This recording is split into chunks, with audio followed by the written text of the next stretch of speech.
Hello guys, আজকে আমি ADRE Assam direct recruitment examination grade 4 এর 8 লেভেলের কাট অফ আমি অ্যানালিসিস করব। গুড নিউজ হইলেও মানে এবার ওভারল্যাপিং হইছে না, এই জন্য কাট অফ আমি আইব কাট অফ 8 11 10 11 মানে এডিআরই ওভারল্যাপিং হইছে না। যেমন ধরো এলপি ইউপি তারা পিজিটি ওভারল্যাপিং হইতো না, বলা এডিআরই গ্রেড 3 গ্রেড 4 মানে ওভারল্যাপিং হইতো না।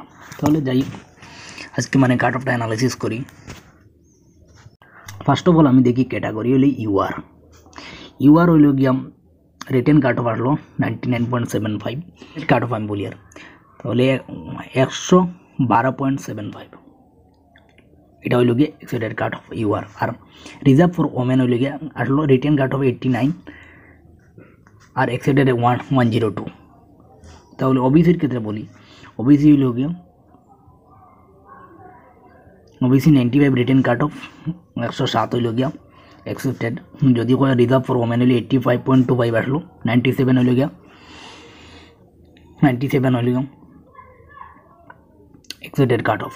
এখন OBC OBC tea tribe and Adivasi reserve 86.25 আর এক্সপেক্টেড 98.25 আর reserve for women to the 80 আসলো 80.25 92.25 এক্সপেক্টেড কাট অফ।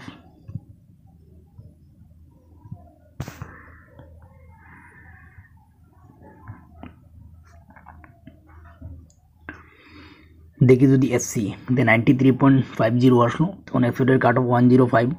যদি রিজার্ভ ফর ওমেন যদি 86.25 আসলো 98.25 এক্সপেক্টেড কাট অফ।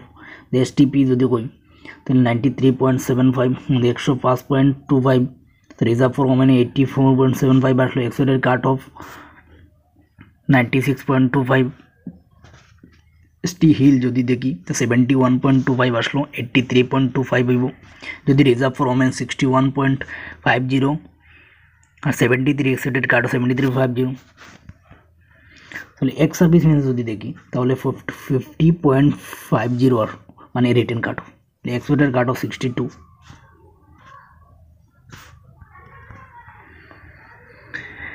পিডব্লিউডির ক্ষেত্রে বলি 69.75 cut off are expected cut of 75।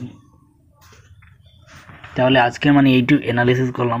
Next video নিয়ে আসবো ক্লাস 10 লেভেল এন্ড আইটিআই, যেহেতু ওভারল্যাপিং নেই তাই মানে এর জন্য আমি ভিডিওটি সেপারেটভাবে নিয়ে আসবো 10th level and ITI level. যদি মানে এগুলি ভিডিও চান তাহলে কমেন্ট করবেন